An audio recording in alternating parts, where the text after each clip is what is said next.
Hey everybody, this is Jeremy and Jazzy, three little birds. I'm out for a walk today.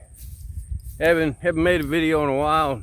It's out for a nice walk here in the Alabama swamps up in western New York. It's a beautiful place, lots of birds, it's wildlife, pheasant, goose, froggies, everything. I'm out here getting grounded, barefoot on the ground. I don't know if you can see it, but yeah. Do some grounding, people. Get out in the sun for 15 minutes a day. All these things are beneficial for us. Yeah, these are my dog's leashes hanging around. Oh, look at that. They're supposed to be leashed out here. I don't know what that was. That big old bird. I didn't see it. The dog spooked it out of the cattails there. Might have been the eagle. There's a couple of them that live around here. Maybe we'll get to see them. Got a big old nest back here that we're going to end up near. Jazz girl, Mookie! Jazz girl loves running out here. She's been running since she's a pup. It's the federal wildlife management land out here. The National Iroquois Wildlife Refuge, I guess it is. Yeah, get out here, go for a little hike. Nice place. You can do a barefoot. They, as you see, keep an area clean and plowed.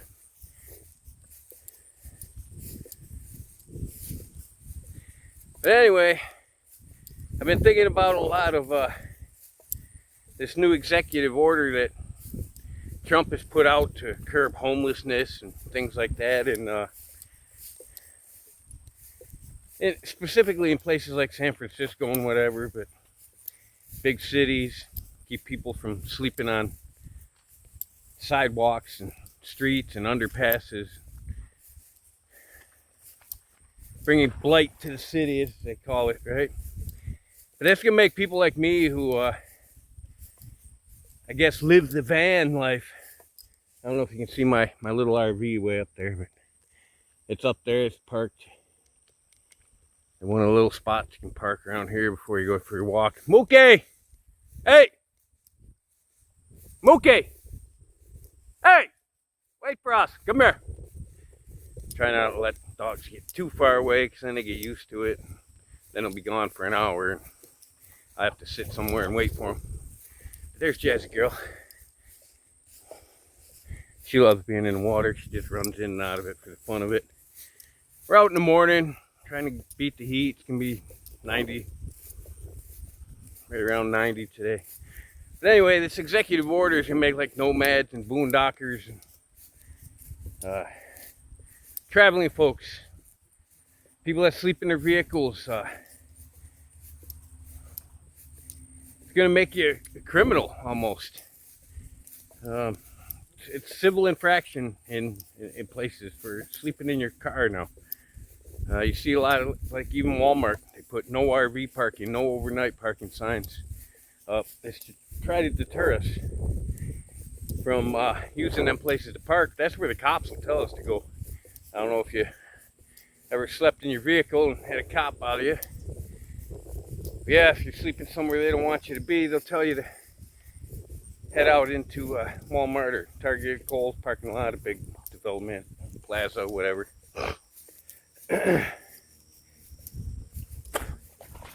I've been doing van life since about, maybe 2 years ago. Come on, Mook, we're going this way. Come on. Hey, Mookie, here, come on, Mookie, Jazz girl. Here they are, good girls. Be nice. Just check in. Yeah, I had an incident a while ago. Got fired from my job at Amazon because I wouldn't use preferred pronouns. Said, I try to live by the Bible, and the Bible tells us that these things are morally wrong, and not only are they just morally wrong to force other people to use certain language when speaking to you. It's a control thing. It's demonic. Anyway, it's anti-family, and I lost my job at Amazon, and then it led me to not be able to work my other job because I was working 2 of them, and I kind of started all over. And I started at a gas station, assistant manager there for a while, out in Batavia, New York. But I just got sick of it. The store was too busy. You never got to leave the register. You sat there for 8 hours. Your feet hurt every day. Your knees hurt. Your brain hurts from all the beeping. I mean, I was even having like auditory hallucinations where I would hear these things beeping when I wasn't in the store. So yeah, I quit. Now I doing van life, just door dashing, and I go door dash when I need money. I guess only because I don't have my family anymore. If I still was with my family, I would definitely not be living this way unless they wanted to. But let's get back to the van life thing. Because now that this executive order is in, a lot of these things are going to happen in the next few years, where even people traveling in RVs that aren't going to campgrounds and RV parks are going to be forced to go to them places. The public lands are being sold off, sort of. And you can look into all this. Something like 400 plus million acres have been sold off. The federal lands are 400,000. I don't know. I'd have to look into it again, but a lot of public lands are being sold off. And this van life thing, I didn't realize how it had gotten romanticized on YouTube. Nothing really romantic about it, I suppose, unless it's you and your wife, or your woman, you and your husband, just living out on the road, out of your vehicle, your van, your camper, whatever, and you're just enjoying your journey together. But when you're like a solo person, you don't have a significant other, or just like me, this guy with his dogs. They are digging something out of there. You see a lot of pheasant up in here sometimes.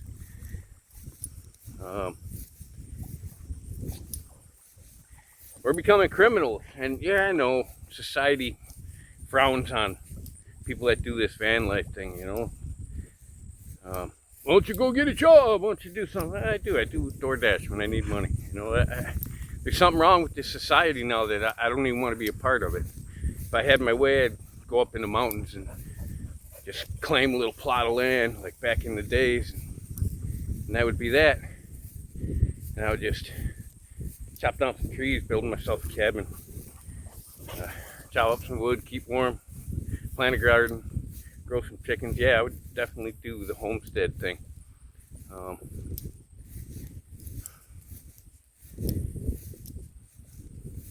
But I can't. I'm trying to stay near my kids so I can be there when birthday parties and things like that come around, when other family members have gatherings. This van life thing being romanticized and now being made illegal, it's almost like part of a plan. It's only a thing rich people can do now. You have to even do van life their way. That is the eagle there, see it? There it goes, just flew over the rim there. Yeah, we'll continue in a second. I'm going to cross this street up here with the dogs on the leash, so I shall return. Alright, we're back. We've crossed a little road here in the middle of the swamps. I like to put the dogs on a leash, otherwise they'll just head down the road. There's a little bit of traffic out here. There are 7 or 8 little roads that run through the Iroquois National Wildlife Refuge. But still, it's a very cool place. So we're moved on. But anyway, back to the van life thing. And that's the point I really want to get to. It's not even Trump's executive order and making homelessness illegal or whatever, however you want to look at it. Like some of these van life YouTubers are talking about. You know, they're worried. Well, the thing is, if you know your rights, and you let the cops know you know your rights in a polite way, the cops are people too. The police are generally very understanding. I tell them, yeah, they've come up and asked me what I'm doing, why you parked here overnight, 3 o'clock in the morning. I live in my vehicle and I was tired, I didn't want to drive no more.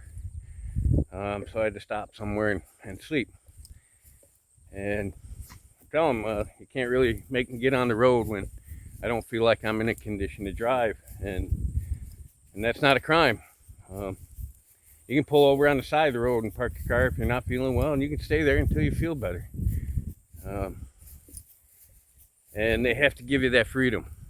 But you have to ask for it. You have to let them know it's there. But anyway, you just tell them. Be open and honest with them. And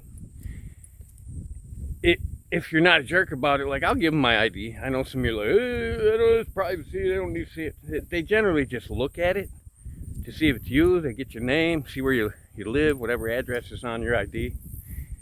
You know, so even now nomads are traveling vagabonds, whatever you want to call us, homeless. We're working class homeless, but anyway, the van life people. You know, you got to have an address somewhere, right? Even if you're only out on a 6-month adventure and just traveling Route 66 across the country or something. Most of the people that do it that way have money, and they're not the working class vehicle dwellers. I do it by choice, and there's nothing romantic or glorious or exciting about it, because anything that I do living in my vehicle, you can do living from home. You can hop in your car and you can go on all the little adventures like I'm on right now with my dogs. You can go do it too, and more people should, because not enough people get out in this world anymore and do these things. Especially the younger folks with all these devices that you're watching this video on glued to your face. That's another reason I'd love to go do the homestead thing. Get out a few miles out into the rural area where my nearest neighbor's 3-4 miles down the road. That'd be fantastic. That's my ideal life, and maybe I'll get there someday, because I'm living the van life right now by choice to save money. If I was working even a $24, $25 an hour job here in Western New York, an apartment's about $1,000. Your utilities are $200 to $300. Then you got your food, your insurance, and all them other things, and you would be living literally week to week, or like most Americans, you'd be living on your credit cards, hoping someday you'll catch up and get ahead again. Where you at, girls? Jazzy girl! Jazzy!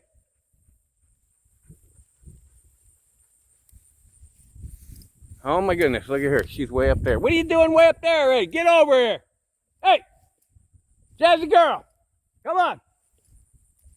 Get over here. Yeah, she's a free-spirited puppy for sure. Look at these feathers. I don't know. Could be a goose feather, turkey vulture. I'd like to find an eagle feather. Yeah, feathers are, I like to think they're like wishes sent from the angels that are protecting us from our guardian angels, right? Yeah, I know our angels don't have feathered wings and all that, but whatever. It's one of them silly little things we do in life. But all right, back to the van life. It's not glorious. You got to get used to small spaces. You're gonna bump your head on things. you're going to turn around and smack yourself on the door. You're going to get annoyed by the fact that you got to open up a door and then close it to get to other certain parts. Or you don't have any doors in a vehicle that's just that small. Luckily mine is self-contained. I have a stove, a fridge, and a place to shower and piss and poop. I don't, though, go to places and fill up on water, and I generally don't use propane. I do it the cheapest way possible. I like to think I'm a minimalist. I will buy a bag of ice, and I will shop daily or every 2 days for the things I need to eat. But I always keep treats and stuff for the dogs. And I don't feed the dogs kibble, so that's a little more expensive. I shouldn't say I don't feed them kibble, but that's not their meals. That's not what they eat every day. They eat what I eat. If I'm cooking up burger, and they get burger. If I'm cooking up chicken and rice, they get chicken and rice. I will keep a few seasonings out of there, but for the pups, and season mine afterwards. But that's a whole different story. You should be health-wise when you're caring for your dogs, and kibble ain't no good for them. But that's a whole nother video, I guess, or a whole nother conversation. But the van life is not glorious. It can be. There can be great things, like you can go park on the shores of Lake Ontario or Lake Erie and wake up there, and it's a beautiful thing to wake up and walk out your van door, and you have this wonderful, beautiful view of the lake, which I love so much. That's Jazzy scratching her back after running through the muck. Jazzy girl, come here. Them little horse flies getting you? Yeah, they are. There's one right there biting you. I know. They're little sweat flies or sweat bees, whatever they are. Tsetse flies, I don't know. Yeah, we got bombarded with mosquitoes last night in the van. There's another downfall to it, because I fell asleep and I left the 2 front windows open, and we slept out here in the swamps, and it's federal land, so generally nobody bothers me out here. And the mosquitoes came in, yeah, because I didn't roll up. So you don't like bugs, you might want to stay in the urban van life deal. And even there you got to deal with bugs, and most of them are bigger, like people and animals and rats, and yeah, them are the bugs in the urban areas. Yeah, the van life, where you get money to spend on gas to travel and enjoy yourself. So, you know, there's all these things to consider, you know. But you look at these videos on van life, and they're all glamorized. They make all the insides of these vans all super, what do you want to call it, yuppie? I guess that would be the word when I was growing up. Preppy, whatever, ritzy, glamorous, classy. I don't know, I'm none of them things, and that's fine. I wouldn't want to be any of them things. I don't fit in to that. Yeah, it feels fake when you be classy, because I could put a suit on, I could change my demeanor and use different language.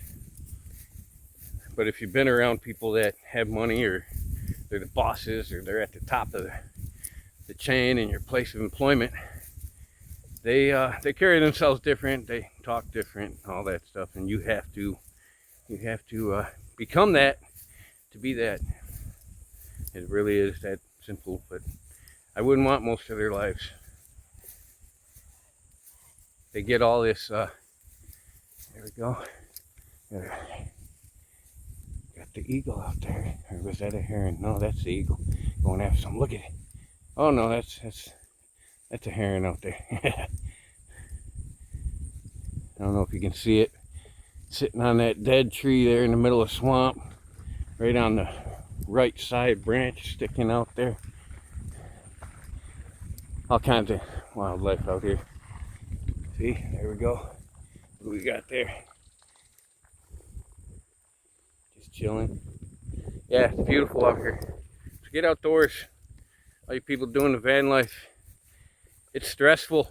So get out and put your feet in the grass.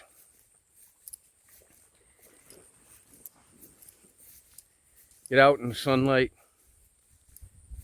The healing powers. I mean, all these things they're finding out about red light therapy, how good for us it is. How even when it's like directed to a certain area, you put a red light mask on it, like heals your skin and acne and makes it all nice and beautiful. And there are certain wavelengths that penetrate, you know, a few centimeters into our body and can actually help your organs heal. And the problem is, even some of you van lifers, you stay in your van 8, 10, 12, 16 hours a day. Unless, of course, you're working. Then you're inside in a cubicle somewhere. But even van lifers, all they want to do is social media posts. They're all working on their computers inside in all these electromagnetic frequencies.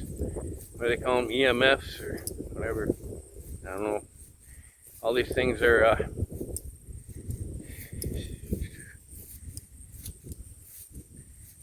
taken away from our natural way of living, our natural way of functioning, our healing capabilities, calcifying our pineal glands.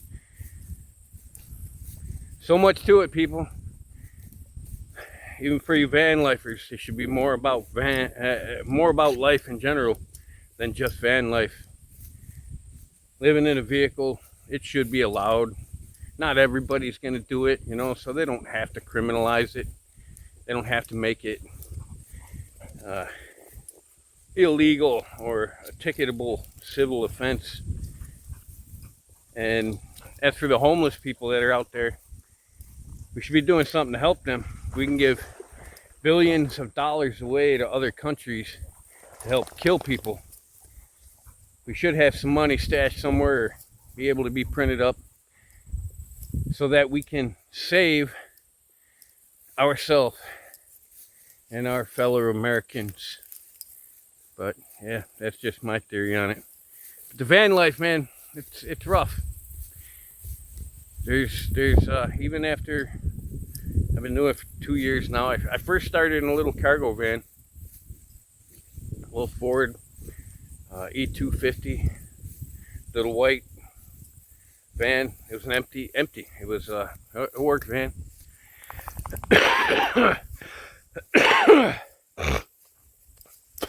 Excuse me. I forget what happened to it. Well, I gave it away, but I forget why I had to take it off the road. Something died on it. Yeah, I don't even remember because I don't really care. But anyway, I gave the van away. It wouldn't pass inspection. There's exhaust problems. The windshield was cracked, and yeah. But I lived homeless. I lived in a shed out at the water treatment plant while I was still working, so I could save up money. It took me about 4 weeks to save up $2,000. I was making like $620 a week, and I bought another small camper, one of the little ugly ducklings. It was a 24-footer. Then the transmission died in that one, and I hunted down transmission for it, but they wanted $3,000, and that was I pick it, and I gotta still put it in, take the old one out, and I don't have all the proper tools or the proper knowledge to do all that. I mean, I could get the knowledge. Knowledge is always acquirable, and tools are expensive, but I have nowhere to store them because I live in a van. But, well, it's a camper van, so I live in a camper, I guess, and it's great. But there are times it's not, especially when it breaks down. It's really expensive. So I decided to start shopping around for other campers that were cheap, and I found a great one that had some cosmetic damage from a tree falling on it, so the area over the cab is a little bent out of shape, and the interior is kind of beat up and used, but there's only 45,000 miles on this thing. Runs like a champ, and I got it for under $5,000. And that's you can't find a used car for under $5,000 these days. That's worth buying. Yeah, the van life's got its ups and downs, but I think all these people out there glamorizing it, I think they need to be more real. Ow! Fuck! Ow! Oh. There's the bad part about grounding. There's when they trim these, there's some thorn bushes that grow up in here, and when they dry out, them thorns get very pokey. And yeah, they got me. So I just had to pull it out of my foot. Sorry about that. Sorry for the cuss word. Generally, I don't cuss unless something hurts or takes me by surprise. And it just kind of comes out. So God forgive me and correct me and catch me and stop me from using curse words the next time the moment arises. There she is. Love my dogs. If you're doing the van life alone, get a dog. Security. They bark before the cops knock on your door, which is a good thing. Jazzy girl's going after frogs.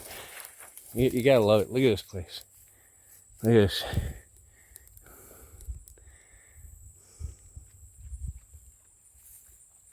I don't know. Most people don't take time out of their life for places like this, but look at God's glory, God's creation here. Just look, this is fantastic. Hear the sounds, the little crickets and the bugs buzzing and the flapping of birds' wings in the air. Uh-oh, my doggy caught something. What do you got, Jazzy girl? Jazzy girl. Jazzy girl. Come on, don't get bit. Come on, girl. Jazzy. Jazzy girl. Come on. Come on, don't get bit. Jazzy girl. Oh, I think she got a little raccoon. Come on, Jazzy girl, back out. Come on, girl. Jazzy, come on. Come on, leave the raccoon be. Come on, it's just cooling off. Jazzy girl, come on. Come on, girl. Jazzy, leave the raccoon. Don't let that thing bite you. Come on. Come on. Come on, Jazzy girl. It looks like a coon. Jazzy girl, come on. Don't drown the poor thing. Let it go. Come on. Jazzy, come. Come on, girl. Jazzy girl. Come on.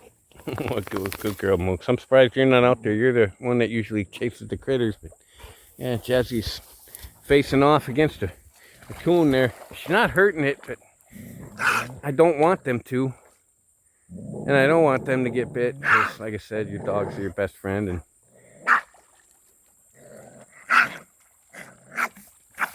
Jazzy girl, let it be. Come on. I can't tell what that is.